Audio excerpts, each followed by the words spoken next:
Olá, boa noite, como vai? Vai bem? Está no ar pela TV Pantanal, canal 22, programa Opinião. Olha, hoje, uma segunda-feira, a gente vai nessa noite de hoje, entrevistar aqui o Dr. João, que está aqui, deputado estadual, você vê já aí, não é?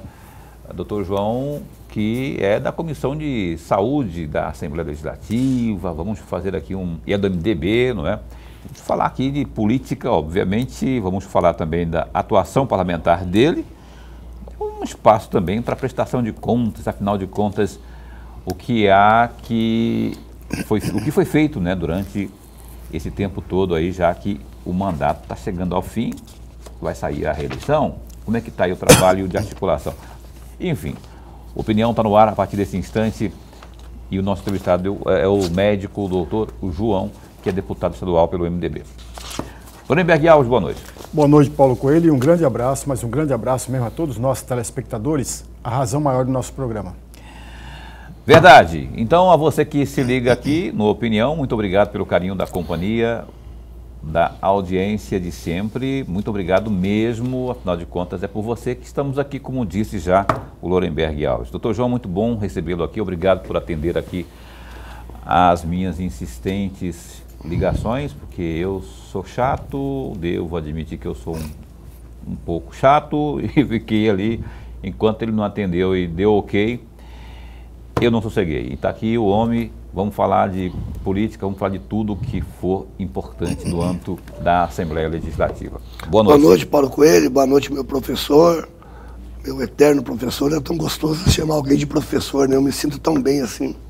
E é um prazer estar aqui novamente. E às vezes que a gente tentou vir, sempre tinha algum problema. Eu tenho uma base em Tangarai, na região, às vezes não dava. Mas uma vez eu te prometi, falei, segunda-feira eu estou aqui, problema de coluna, mas numa boa.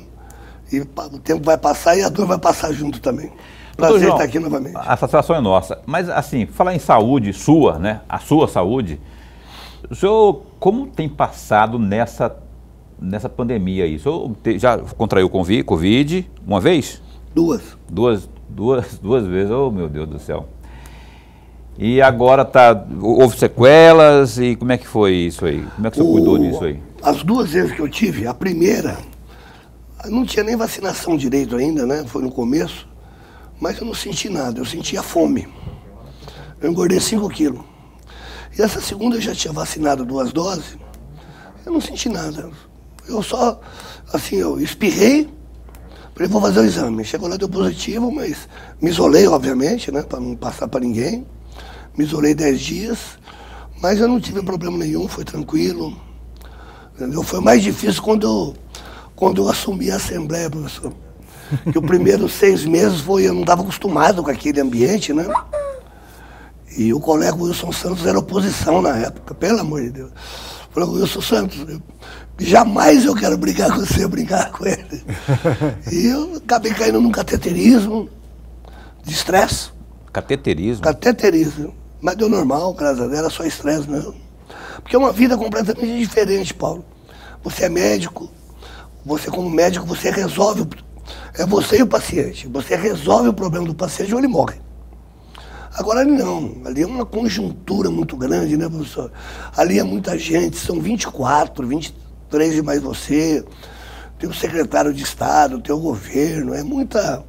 Você acha que você vai resolver muita coisa. Até você resolve, eu acho que eu fiz bastante coisa. Mas não é do jeito que você quer, de mais devagar e tal. Eu compreendo. Mas hoje eu estou bem tranquilo. Então tá certo. Que bom que o senhor se cuide aí também, porque esse negócio de reinfecção tem ocorrido aí, não é? E mesmo com as pessoas vacinadas é bom se cuidar, todo cuidado é pouco.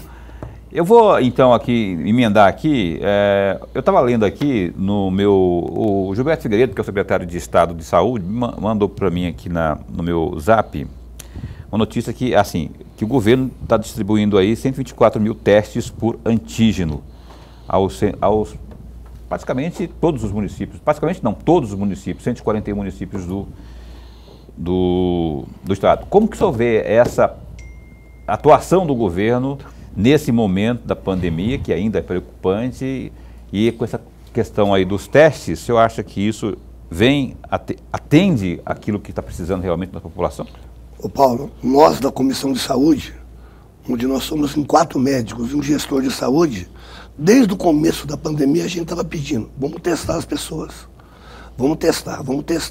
Porque você testando, você tem uma observação melhor como é que está a população.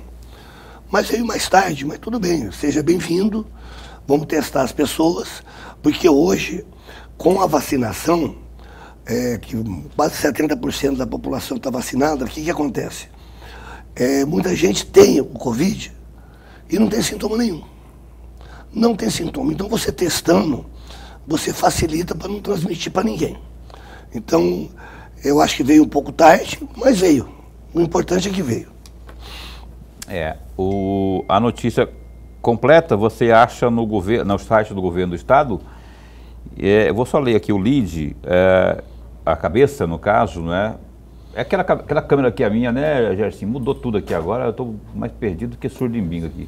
Essa aí, né? Então, está dizendo o seguinte aqui, o governo do estado de Mato Grosso está dizendo que por meio da Secretaria de Saúde está aqui distribuindo 124.310 testes que foram conseguidos via Ministério da Saúde. Tá aí, você entra lá no site do governo, mt.gov.br, você vai ter mais informações. Agora sim, Lorenberg Alves. Deputado, antes de mais nada, nossa alegria, mas a alegria mesmo de tê-lo aqui, mais uma vez, o nosso programa ganha e ganha muito com a presença do senhor, o telespectador já está ganhando. Deputado, o senhor falou por 2 ou 3 vezes a palavra Comissão da Saúde. E eu tenho um trecho aqui de uma fala do senhor no dia 6 de abril de 2021, quando assumiu a presidência da Comissão da Saúde na Assembleia Legislativa. O senhor disse naquela oportunidade, entre aspas, estamos diante de um plano de enfrentamento, no qual estamos fiscalizando tudo que envolve o combate ao coronavírus, desde o andamento das vacinações até a falta de medicamentos para os pacientes que já estão internados. Temos que trabalhar duro. Existem outras problemáticas, fora o coronavírus.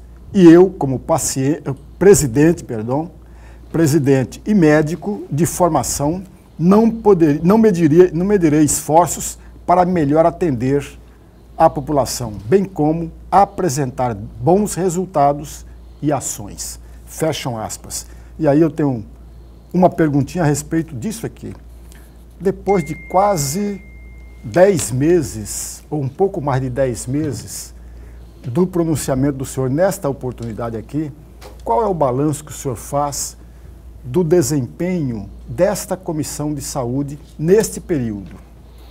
Professor, a Comissão de Saúde, pelo fato, como eu já falei, são 4 médicos e um gestor de saúde, ela foi extremamente atuante nesse processo. Só que muitas vezes ela não tinha poder de decisão. Por exemplo, eu como presidente da Comissão de Saúde, eu representava a Assembleia daquela que toda semana tinha uma reunião lá no governo, né? Da situação de crise. Mas não era eu, todos os secretários de Estado, bastante gente, até médico que não era político. Então, mas tudo que a gente via e a gente opinava. Só que muitas vezes a gente não era ouvido, sabe? Porque eles tinham, como veio de cima para baixo do Ministério da Saúde e que veio para cá, e a gente solicitava, pelo fato da gente entender alguma coisa, e a gente solicitava mais coisa. Isso que o Paulo falou, desses testes aí, desde o começo nós pedimos para testar em massa. E nós não fomos atendidos. E agora está vindo. E a pandemia está acabando, mas não está acabando, está voltando, né? E sobre outra coisa que eu declarei ali, que a gente tinha que tomar muito cuidado, e que não teve esse cuidado, porque ninguém morria mais de infarto, professor. Ninguém morria mais de derrame. Ninguém morria mais de doença neurológica. Ninguém morria de outras patologias crônicas. Todo mundo morria de Covid. E, na nossa opinião, o planejamento para atender outras patologias, ele tinha que ser melhor repensado. Tudo bem, o Covid explodiu, mas você tinha que reservar algum local, algum hospital, alguma instituição de saúde para atender. Quantas pessoas ficaram na fila para fazer um cateterismo, uma angioplastia, uma cirurgia ortopédica, que estão aleijados? Talvez foi uma falta pelo fato de uma pandemia muito louca e as pessoas se preocuparem muito, mas nós da Comissão de Saúde, a gente sempre comentava isso nas nossas reuniões. Nós temos que cuidar das outras doenças. Eu sou nefrologista, tenho pediatra, tenho o Lúdia da Saúde Pública, e o Eugênio é anestesista e intensivista. E o Paulo Araújo é gestor público. De carreira, né? De carreira. Então a gente entende alguma coisa. Então, muitas coisas, professor, a gente não era ouvido. E uma coisa que a gente reclamava muito, não quero fazer crítica a ninguém não, mas nós reclamava muito. Nos convida, escute a gente, faz uma reunião conosco, vem aqui. Não, era tudo Ministério da Saúde, Secretaria Estadual de Saúde e o quê? Isso, pronto. Nunca teve uma reunião formal. A Comissão Estadual de Saúde e a Gestão de Saúde do Estado. Ia lá, não sei o quê, por vídeo, falava tudo, levantava, mas nunca sentou numa mesa para discutir, que a gente tinha ideias. E uma coisa que eu vi muita gente morrendo, muita gente. Sabe, muita gente com falta de estrutura, muita reclamação com falta de medicamento, a gente até entende. Porque na minha clínica faltou remédio também que não tinha onde comprar. Não tinha onde comprar. O Estado tinha dinheiro e tentava comprar e não conseguia comprar. Isso aí a gente tem que falar. É uma verdade. E não tinha realmente. Né? E quando tinha era um preço absurdo. Né? Que teve tanta coisa de corrupção que além do preço absurdo tinha gente cobrando a mais até. Mas graças a Deus aqui nós não tivemos problema. Pelo menos que eu saiba, não teve. Então basicamente era isso. A gente queria ser mais ouvido, professor. Aqui a gente entende um pouquinho. E todos os 5, a vida inteira trabalhava pelo SUS. Nós somos do Sistema Único de Saúde, que é um sistema falido, que está entrando em colapso, se a gente não tomar cuidado, e nossos governantes não tomar cuidado. A primeira pergunta eu acho que tem que fazer para todos os candidatos a presidente, na minha concepção, fazer: presidente, candidato, o que o senhor vai fazer com o SUS? Mas fala que nós vamos escrever. Porque está em colapso, está quebrado, sabe? Nós temos que... Não é só estrada, legal, entendeu? Uhum. O que vai fazer do SUS? Vai acabar o SUS? Porque está colapsado. Então nós temos que tomar cuidado, que é um dos sistemas, na teoria, mais fantástico do mundo. É um programa de saúde mais lindo na teoria. Só que com o passar dos anos, ele foi se colapsando. Então nós temos que perguntar para os dirigentes o que eles, né, para os possíveis candidatos, o que eles querem, o que eles vão fazer com o SUS. Ah, mas se eu aumentar aqui, para o Paulo, na especialidade dele, vai impactar o governo. Ué, tanta coisa que faz impacto no governo, saúde também faz, ué. É incrível isso, eu fico assim pensando. Tem um tal de fundão eleitoral aí que passou com a facilidade, 5 bi e tal. E 400. E agora, quando se é para investir, não é? Na saúde ou para evitar corte no orçamento geral da União, por exemplo, como foi agora, foi lá o presidente que teve que, segundo a equipe econômica, que cortar, orientado pela equipe econômica, que cortar. Quer dizer, e não se mete, e o Congresso propriamente não aceita mexer no bolo ali de um fundão imoral, na minha avaliação, por exemplo. Aí eu queria perguntar para o senhor, preciso de intervalo comercial, eu queria que o senhor respondesse em 1 minuto, a propósito daquilo que veio da União em termos financeiros para o Estado de Mato Grosso. O senhor, que é um dos 24 responsáveis por fiscalizar o governo no parlamento, como é que o senhor acompanhou isso? Como é que o senhor viu isso? Realmente o dinheiro foi aplicado? A gestão esteve a contento do Gilberto Figueiredo ali na saúde? Não, realmente nós ficamos muito atentos a isso. Nós não vimos nenhum desvio. Pode ter falta de comunicação, como eu fiz uma crítica construtiva anteriormente, mas eu não, acho que nenhum deputado, ninguém falou nada, sabe? Talvez um ou outro lá gritou por besteira, mas foi muito justo, veio muito dinheiro federal, veio muito dinheiro para os municípios, muito dinheiro, não só federal, como o Estado passou para os municípios. Teve município no Brasil inteiro que teve problema. Aqui em Mato Grosso, no governo do Estado, isso eu posso falar, Paulo e professor, eu não vi nada de errado. Tudo mas não é era só o desvio, né? É a questão da boa aplicação também. Sim, a boa aplicação é o que eu falei, que poderia ser melhor. Como eu falei, escuta mais a gente. A desativação, por exemplo, da central de triagem aí que o governo alega ser responsabilidade dos municípios, não é? Outras coisas mais. Aliás, uma grande iniciativa do governo do Estado ter feito aquela central de triagem ali. Paulo, talvez foi o maior programa de saúde do Estado de Mato Grosso. Isso eu falava todo dia lá. Pois é. Você atendia, professor, 900 pessoas dia. E a responsabilidade não era do Estado. O Estado entrou, dos municípios, foi lá, fez, e lá você era feito o diagnóstico, o exame, a tomografia, você saía de lá medicado, ou ia para a UTI dali mesmo, ou ia para uma enfermagem. Foi um dos maiores, já isso falei várias vezes, um dos maiores programas de saúde da história do Estado de Mato Grosso. E depois que acabou a pandemia, Paulo, não podia fechar. Não acabou ainda, né? Eu sei, mas agora que está voltando. Quando diminuiu, não tinha que o pessoal continuava ir lá, porque lá resolve tudo. Resolve.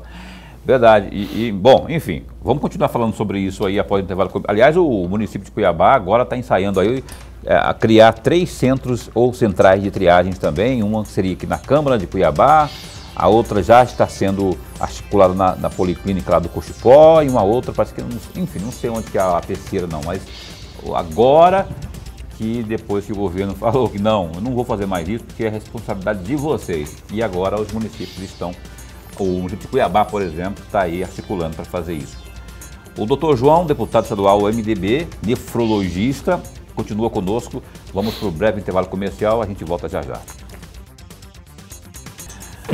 Ok, cá estamos. Estou preocupado com essa tosse do senhor. Isso tá bem, né? A tosse tá boa. A tosse aí tá. Não, a tosse tá de boa. Cigarro. Ah, o senhor fuma? Fumava. O senhor parou de fumar, né? Não. A minha mãe fumou durante 40 e poucos anos, rapaz. E aí um dia ela falou assim, que caiu um negócio assim nas ideias dela, ela falou assim, não, vou parar com isso aí. E ela colocou um negócio na pele assim, que é o tal de. Qual que é o nome daquilo lá? Não sei o que é. Eu coloquei aquilo na pele, na testa e tudo quanto é lugar. Resolveu, não? Não resolveu? Não. Minha mãe resolveu. E eu comecei a indicar para todo mundo que fuma aí, muito aí. E ela tem aí um bom bocado, já tem uns 10 anos. Deixa eu te contar rapidinho, mano. Bem rapidinho para eu ler aqui as notícias do Gazeta Digital. Uma passagem lá na Assembleia, estava eu e um senhorzinho lá, que ele trabalha na Assembleia há mais de 40 anos. Nós estávamos lá no estacionamento fumando cigarro.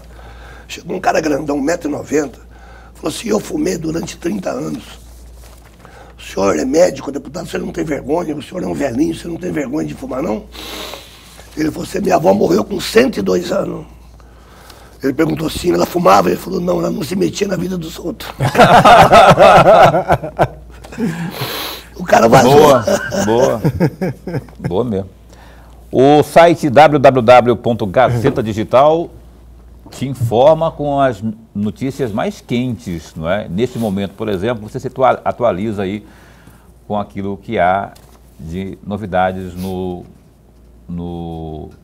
nosso, todos os setores aí, tanto na questão da saúde, economia, cidades, enfim.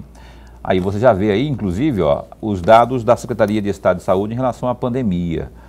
Dados da SES mostram que a Covid-19 matou 52 pessoas e infectou quase 6 mil, ou seja, 5.999 ao longo aí dos últimos 3 dias em Mato Grosso. Os dados constam do boletim epidemiológico divulgado na pasta neste dia de hoje, dia 14. Com a atualização, Mato Grosso passou a contabilizar 678.297 casos, dos quais em 641.907 as pessoas infectadas se recuperaram posteriormente. Contudo, outras 14.563 não resistiram às complicações da Covid. Além disso, há também 20.876 pessoas em isolamento domiciliar por conta do novo coronavírus. O montante de pessoas isoladas antes das festividades de final de ano chegou a ficar abaixo de 1.000. Você ter uma noção aí, né? A taxa de ocupação de unidades de terapia intensiva, as UTIs, é de 71,13%, enquanto o mesmo índice relativo às enfermarias está na casa dos 25%. Olha, também no gazetadigital.com.br, o prefeito de Cuiabá, Emanuel Pinheiro, do MDB, ampliou a participação de público em eventos esportivos e artísticos na capital. A limitação fica estimada em 80% da capacidade de público. A medida contemplará a realização do jogo entre o Atlético Mineiro e o Flamengo pela Supercopa do Brasil, que será realizada no dia 20 na Arena Pantanal. A ampliação da capacidade permitida será editada por meio de decreto que será publicado na edição de terça-feira, dia 15, da Gazeta Municipal. A normativa irá promover adequações ao Decreto 8.946 de 2022, que determinava o funcionamento de ginásios de esportes a 30% da capacidade de público. A decisão de ampliar a limitação foi adotada após reunião com o Comitê de Enfrentamento ao Coronavírus, realizado na manhã desta segunda-feira, dia dia 14, né? Está dizendo aqui que é segunda-feira, mas enfim, foi no dia de hoje, foi reunião, aconteceu na manhã de hoje. Olha, ainda fica estipulado aí que para acessar e também permanecer nos eventos citados, será necessário a apresentação, sabe do quê?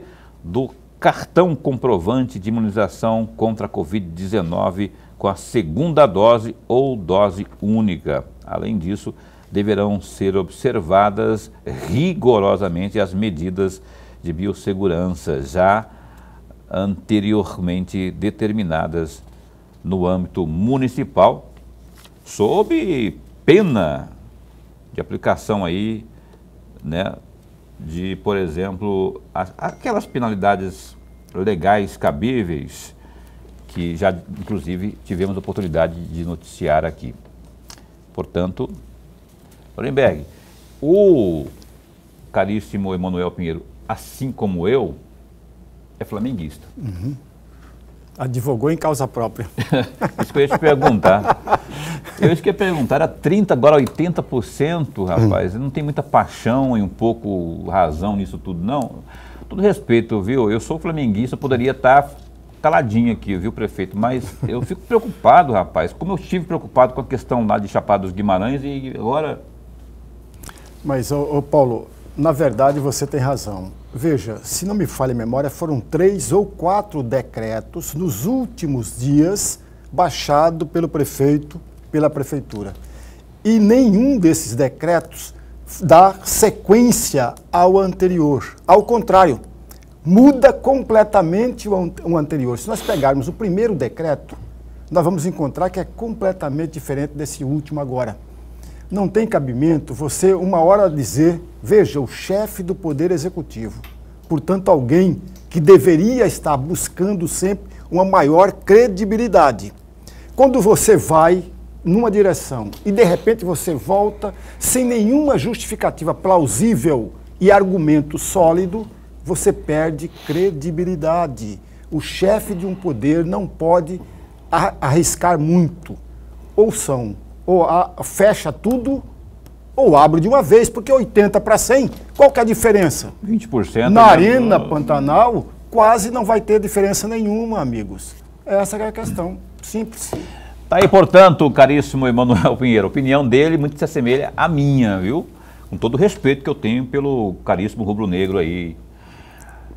Aliás, por falar em rubro-negro, eu quero mandar um abraço aqui para alguns palmeirenses, em especial para o Rogério Galo.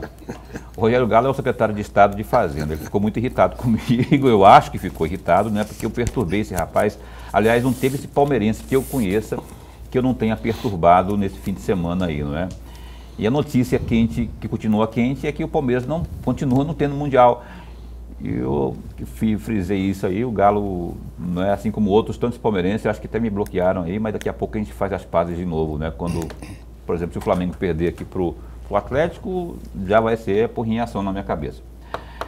E o doutor João é o nosso entrevistado nessa noite aqui, deputado. Você é flamenguista também? Não, o senhor aqui, ó. Você é o quê? Sou santista. Ih, rapaz, você também é santista. O meu time não cai e é campeão de vez em quando, então você não sofre. Sofre tanto.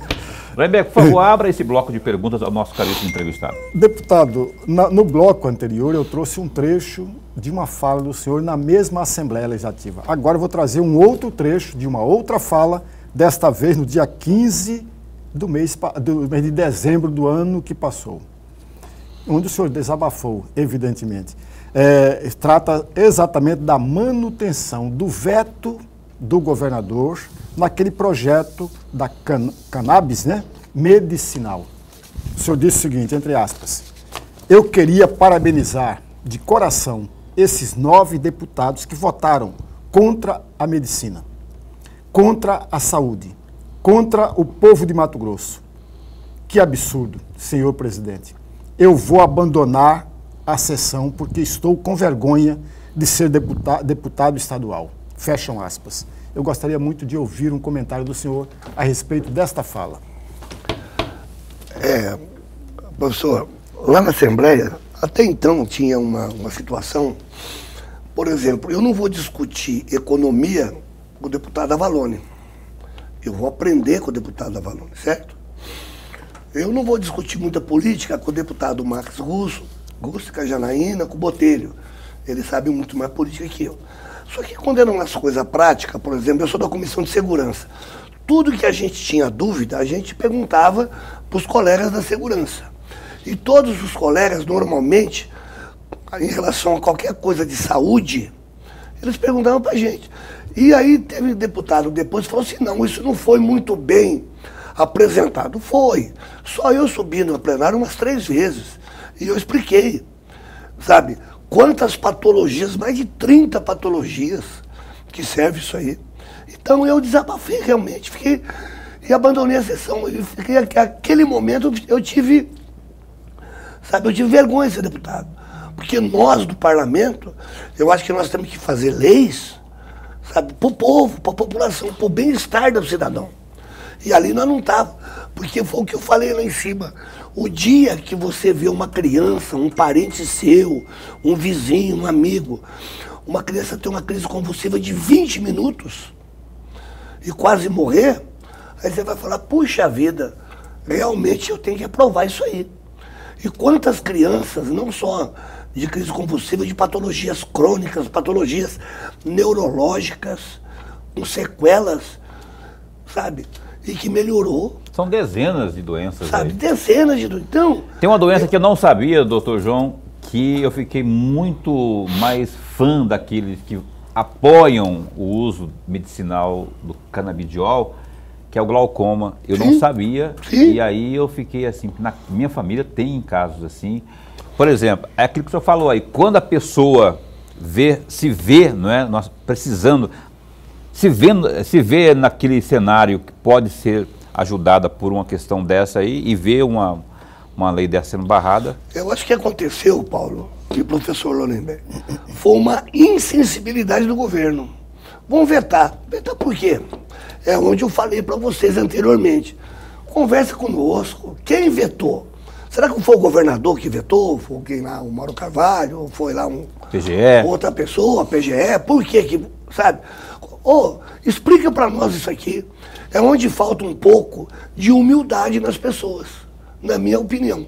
Ou eu não sei se eu tenho excesso de humildade. Quando eu não sei, eu pergunto para aprender. O senhor foi meu professor, eu cansava de explorar o senhor, porque a sua aula era maravilhosa. Porque eu quero aprender. Então, explica, pede explicação pra gente. E nós vamos explicar o porquê. Vamos pegar literatura, tem literatura. Você entendeu? E mostrar para as pessoas. Agora, 9 do bloco governista manter isso aí, eu fiquei com vergonha mesmo. E eu continuo com vergonha daquela votação. Eu não estou com vergonha, não, mas eu estou muito chateado com isso, porque poderia ser algo que estivesse... Mas nós vamos voltar com o projeto. Poderia estar aí. Vamos mudar uma coisinha lá e vamos voltar com ele esse ano. Tomara, viu? E tomara que todos se sensibilizem, e a palavra é sensibilidade. Doutor João, eu quero falar de política, não necessariamente política partidária, mas da atuação do senhor. Ali por Tangará da Serra, que é a sua região, já tivemos aí vários deputados, muitos levantaram a bandeira do tal hospital regional, né? E aí vem, uma mascação de rolha e tudo mais. E agora o negócio parece que está estartado, não é? Nosso hospital regional. Agora não parece, agora é uma realidade. Agora é uma realidade. E eu queria que você falasse um pouco desse... Desde a primeira semana, os primeiros 15 dias de governo, eu e o deputado doutor Eugênio, que é médico como eu, meu amigo pessoal, que é de Água Boa, porque se você for analisar no estado, assim, o professor sabe, entende muito mais de política que eu. Aqui na nossa região, do Médio Norte, é uma região que nunca foi olhada. Eu falei, não tinha nem no mapa direito. Porque você tem um hospital regional em Colíder, em Sinop, em Alta Floresta, em Sorriso, em várias cidades. E na nossa região não tinha nenhum. Nem no Médio Norte e nem no Araguaia. Então, desde os primeiros dias, sentei, eu e o doutor Eugênio, pelo amor de Deus, governador, olha por nós. Arruma um hospital regional, né? Aqui no caso, por exemplo, Juína. Juína é 500 quilômetros de Tangará, uma cidade grande. Um hospital regional para Tangará, para Juína e lá para Araguaia, que hoje vai ser em Confresa. Você entendeu? Então, o que acontece? Faltava, na minha opinião, Paulo, força política. E talvez o governador, com uma vontade, eu não tinha dinheiro, sei lá. Mas nós pegamos no pé. É igual o aeroporto de Tangará da Serra. Todo mundo queria. Saiu do papel também. Saiu do papel, vai estar indo para licitação. As estradas, se você for para Tangará amanhã, eu demorei já 6 horas para ir para Tangará, só tinha buraco. Hoje está traficável. Hoje você anda. Tem uma estrada que vai lá para Santa Afonso, 38 quilômetros, é a única estrada que não tem asfalto, está fazendo. Não, mas eu quero que o senhor dá uma... Eu tenho que ir para o intervalo comercial, mas eu queria que o senhor desse mais uma pinceladinha aí no hospital, porque é muito importante o hospital regional. E o doutor João teve, eu lembro que realmente, eu já entrevistei por outras vezes, nessa cobrança aí junto ao governo do estado. E agora já é uma realidade, e ali é um guarda-chuva, ali abrange ali a região toda. Cidade. É um hospital de média e alta complexidade, com mais de 120 leitos, com uma UTI adulta, UTI infantil, UTI neonatal e todos os serviços de alta complexidade, como neurologia, cardiologia, ortopedia e outras tantas. Então, você imagina para Tangará da Serra, a economia da cidade. Sim. Né? Vai ser fantástico. Tangará já tem um comércio maravilhoso. O que leva realmente a Tangará da Serra é o comércio, sabe? Serviço, né? Então o que acontece? As pessoas vão lá, vão acabar dormindo lá, vai ser criado pensões, hotéis mais em conta, restaurantes, o pessoal vai no comércio, vai ao shopping. Então vai ser bom para todo mundo. Verdade. E ajuda a desafogar Cuiabá, né? Porque sim, a ambulancioterapia não vai... Não dá conta, chega de ambulância. É. Olha, estamos entrevistando aqui o doutor João, deputado estadual pelo MDB. Ele continua com a gente, eu tenho que pagar mais um break comercial, senão eu vou acabar tendo problemas aqui. E eu volto já já, eu e Lorenberg, a gente volta já já com mais questionamentos e mais entrevista. Bom bate-papo com o doutor João. Um instante só. Pois bem, o Opinião está de volta aqui. Hoje a gente entrevista o MDBista doutor João. Vamos falar de política já já. Eu quero antes, Lorenberg, eu queria que você abrisse mais uma vez o bloco aqui, porque você está tão calado hoje. Eu queria que você desse uma apertada aqui no seu ex-aluno, o doutor João, né? Porque foi ex-aluno que você não vai também daquelas apertadinhas. Porque quando vem aqui o entrevistado, o Lorenberg vai lá, pesquisa a vida, pelo menos uns 20 anos da vida da pessoa e traz aqui um calhamaço. Hoje ele trouxe uma folhinha só, eu queria saber que protecionismo que é esse aqui. Não é nada de protecionismo, não, ao contrário. Mas, deputado, veja, chegou um projeto do governo e esse projeto do governo trata exatamente da redistribuição do ICMS dos municípios. E aí, eu não sei se o senhor já teve tempo para ler o projeto. Hoje o texto do governo é suficiente para nós atacarmos duas coisas. Atacar a desigualdade regional e, ao mesmo tempo, impulsionar aqueles pequenos municípios que mais precisam do amparo do governo? Professor, eu não li todo o projeto, mas eu conversei com mais de 30 prefeitos de cidades pequenas. Tanto é que eles iam pôr em votação, não ia passar. Aí eles vão fazer agora, vai fazer uma reunião, vai discutir, fazer um monte de coisa. Porque na minha região ali, Diamantino, Arenápolis, Nortelândia, sabe, Denise, Marilândia, Santo Afonso, essas cidades vão acabar. Simplesmente acaba. Porque se você tirar 5% do faturamento de uma cidade dessa, que já fatura pouco, tem um impacto muito grande. Então eu, particularmente, eu sou contra. Tem que fazer um estudo, tem que ter, sabe, tem que mostrar. O rico vai ficar mais rico. Agora, por que uma cidade pequenininha não tem uma escola maravilhosa, com piscina, com ginásio de esporte coberto? Porque nunca fizeram. Mas cidades grandes têm isso tudo, então eles vão ganhar mais. Então, eu particularmente, eu sou favorável a rever tudo isso aí e discutir, mas discutir muito. Chamar os prefeitos, tanto os prefeitos das cidades mais ricas, como das cidades mais pobres, de uma forma bem democrática, professor, e discutir amplamente, para a gente chegar num consenso, para não prejudicar ninguém. Porque eu, sendo dessa região, não teve um prefeito que não veio falar comigo. O deputado Dilmar Del Bosco chegou a dizer aqui que Santo Afonso perderia mais de 3 milhões de reais num curto espaço. Em 2023, Santo Afonso teria 8 milhões e meio e em 2027 ele teria 5 milhões e 400. Quer dizer, um número... Acabou a cidade. Exatamente. Acabou a cidade. E lá é minha base. O prefeito é meu amigo, eu tenho muitos amigos lá. Rapaz, vieram pulando com os dois pés no meu pescoço. Eu falei, calma, eu estou com vocês, pelo amor de Deus. O prefeito de Nortelândia, a mesma coisa, o Zema. Mas em suma, então, na sua avaliação, há justiça nesse texto do governo, essa pretensão do governo aí, porque as desigualdades regionais, pelo menos que a gente observa, não estão sendo atacadas, não é, com esse novo... Isso é uma proposta do governo aí, elas não vão no cerne, especialmente em municípios como esses aí, que estão sendo citados aí. O senhor acha que isso pode ser melhorado, esse texto? Pode, tem que ser discutido, tem que fazer várias reuniões, como eu falei, com os prefeitos de cidade grande, média e pequena. E a nossa responsabilidade como parlamentar é que seja bom para todo mundo. É o famoso ganha-ganha. Agora um vai ganhar muito, o outro vai, como o professor falou, só Santo Afonso vai perder 3 milhões. Como é que uma cidade dessa vai ficar mendigando emenda todo dia lá, toda vez, e o prefeito não tem condição de fazer nada? E hoje é um prefeito lá extremamente atuante. É um dos melhores prefeitos do estado de Mato Grosso, é o Luiz Fernando. Eu queria que o senhor falasse aqui rapidinho, para a gente também dar mais uma pincelada nas suas ações.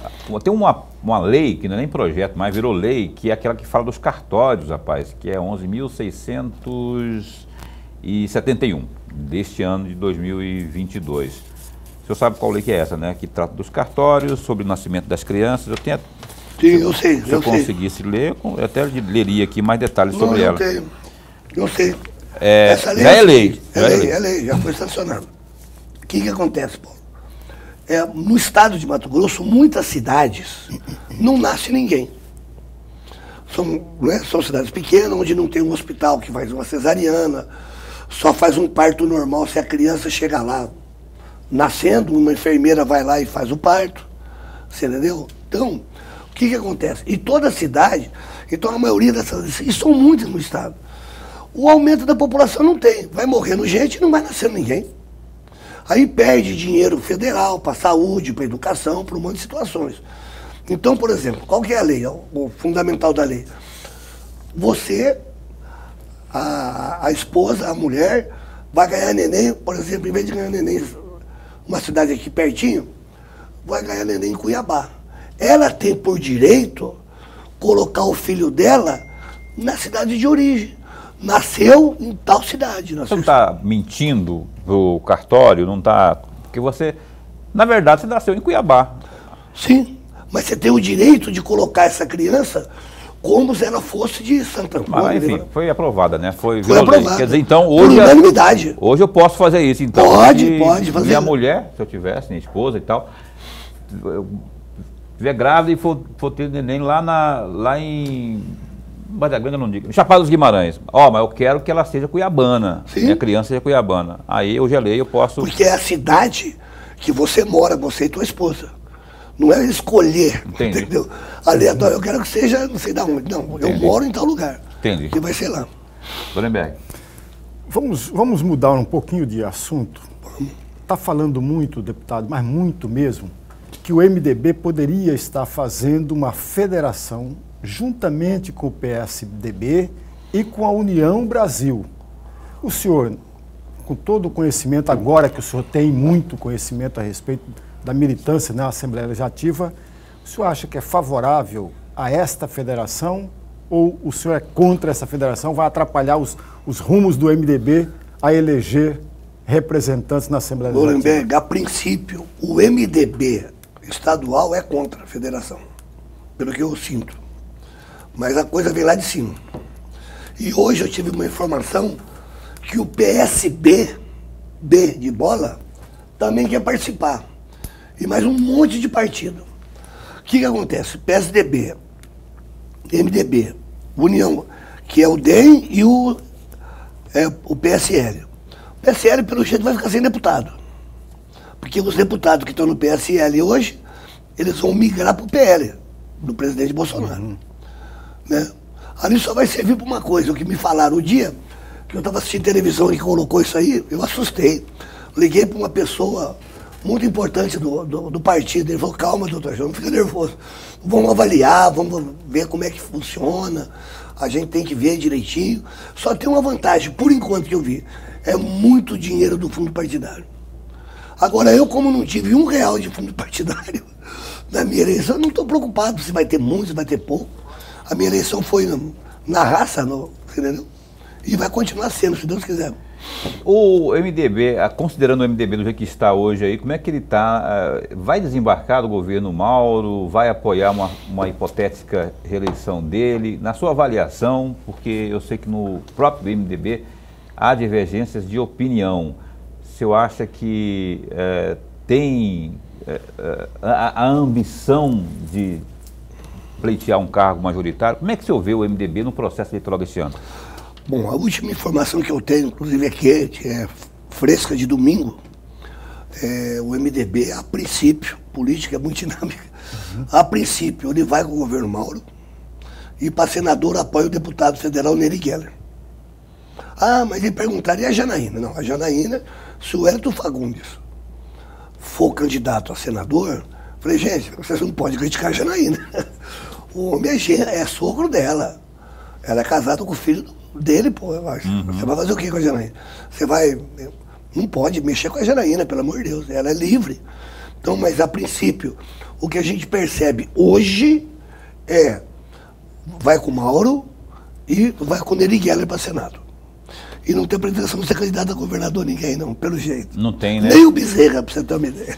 Um abraço, chefe. O Bezerra deve pleitear a reeleição. Sim, a reeleição para deputado federal. Deputado federal, né? E o senhor é estadual, né? Eu estadual. Trabalhando lá. Pré-candidato. Trabalhando forte lá para isso. Bastante, andando muito, Paulo, muito. Tem que trabalhar, porque ali, aquela região precisa realmente de uma sequência, assim, de bons feitos, de bons nomes, de bons deputados realmente levando, né, no caso lá, benfeitorias para aquela região. Dorenberg. Deputado, ainda nesse mesmo caminho, o deputado Carlos Bezerra, de acordo com a imprensa, chegou a dizer que o MDB fará 3 cadeiras na Câmara Federal. Tem 2, ele está dizendo que em 2022 fará mais uma, portanto 3 cadeiras. E na Assembleia Legislativa deve dobrar o número de representantes na Assembleia Legislativa. O senhor, como filiado ao partido, tem de fato condições do MDB fazer 3 deputados federais e dobrar O MDB hoje tem na Assembleia 3 deputados, né? Tem condições de fazer 5, 6 deputados? Professor, eu acho muito difícil. Eu acho que o MDB hoje é uma eleição totalmente diferente. Eu acho que se o MDB fizer 2 e talvez, quem sabe lá no final, lá o terceiro, eu acho difícil. E 6 deputados, na minha opinião, se for chapa pura, não faz. Pode fazer 4, no máximo 5, dependendo de alguém, porque o partido tem muita gente boa de voto. Tem muita gente com bastante voto. Então pode fazer 4, quem sabe, mas dobrar de 3 para 6 eu não acredito não. De jeito nenhum. A gente tem que ser bem razoável, pezinho no chão, trabalhar para os nossos votos. Ah, porque já teve reunião lá que falaram que vai entrar 7. Calma. Aí... É pensar muito alto. Aí é muito alto, né? Aí vai devagar. Não é assim. Daqui a pouco e vai ter esse problema, Laurenberg. Eu até queria um dia, hora que você, uma hora você me ensinar, conversar, bater um papo comigo, o que dá a sua opinião sobre a federação? Que eu falo o seguinte, eu tenho que pensar em mim. Uhum. Eu tenho que pensar no Dr. João, sou pré-candidato à reeleição. Né? Então, porque você pega a federação, você pega o DEM, é só nego pesado. Você pega o MDB, é só nego pesado. O duro é que todo nego pesado pensa do adversário a mesma coisa, né? O Dilmar veio aqui, mesma coisa, né? Todo mundo que vem aqui fica com medo do outro, mas... Todo mundo está com medo de todo mundo, né? A federação é um negócio que é um casamento de 4 anos. E é de 4 anos agora, né, professor? De jeito nenhum. 4 anos. É por isso que eu acho que esse namoro, lá na frente, ele vai dar uma esfriada. Porque a hora que fala que há 4 anos, um monte de partido junto, o nego vai falar, será que vai, não vai? Aí pensa na eleição para prefeito, vereador. É complicado. Olha só, eu lembrei de um assunto aqui que eu preciso perguntar. Eu li agora há pouco uma das notícias do Gazeta Digital, doutor João, do seu correligionário, o Emanuel, essa questão lá do estádio, da arena, não é? Do jogo Flamengo e Atlético Mineiro. Beleza, 80% e tal, e ele vai exigir o cartão. Eu queria a sua avaliação, já que esse assunto passou lá pelo parlamento, foi discutido lá. Eu queria saber o seu posicionamento sobre isso, né?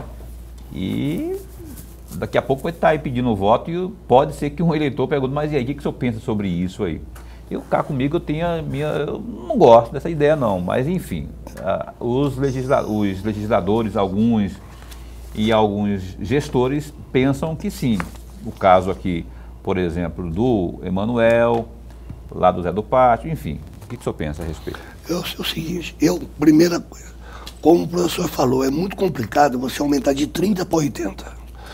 E aí você até cita no projeto, no decreto, que todo mundo vai usar biossegurança, máscara, bonitinho. Paulo, você é flamenguista. 30 mil torcedores do Flamengo no estádio. O Flamengo faz um gol. As pessoas vão se cumprimentar. Não acenar um pro outro assim, fizemos um gol. Ei, fizemos um gol. Legal. Maravilha. E outra coisa, foi passado um projeto da Assembleia que você não é obrigado a se vacinar.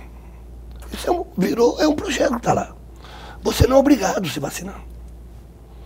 E aí você vai exigir isso aí, o Zé do Pátio faz lá, o Manuel vai fazer aqui, mas a maioria dos municípios, e eu ando bastante, eles concordam que você não é obrigado.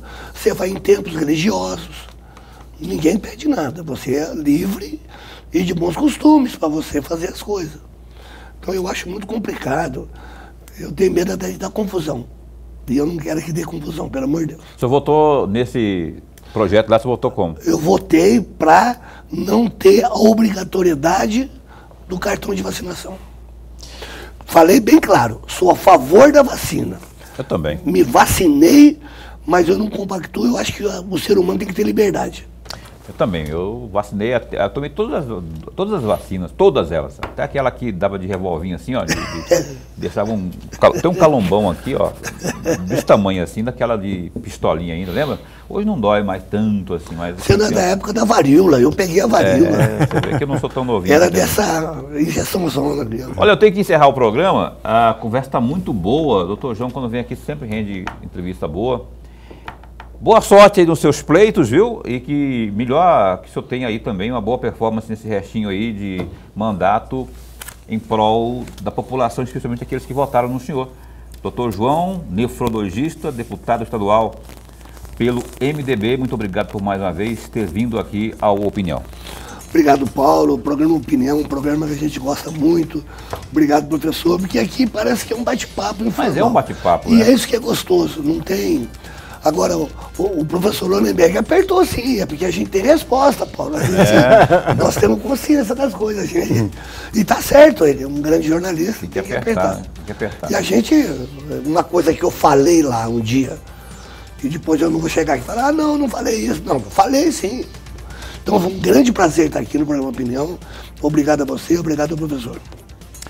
E obrigado a você também que acompanhou aqui o programa Opinião, viu alguma mudança aqui no cenário que a gente está ajustando, deu um piripaque aí de uma chuva que queimou meio mundo aqui.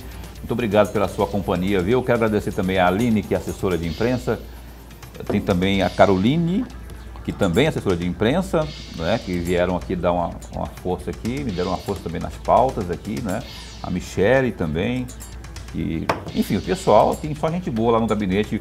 E o caríssimo que está aqui também é o Fábio Costa, que é o guarda-costa. Na verdade ele não, ele é o grande amigo aqui do nosso doutor João. Muito obrigado a vocês, viu, pela força aqui. Lorenberg, a gente se encontra então amanhã. Até amanhã. A gente se encontra amanhã aqui, nesse mesmo espaço, nesse mesmo canal, com o vice-prefeito de Cuiabá e também secretário de obras do município, José Roberto Estopa. Ó, tem muito assunto importante aqui para nossa cuiabania, às 7h30 da noite no Opinião. Até lá, fica bem, fica com Deus também.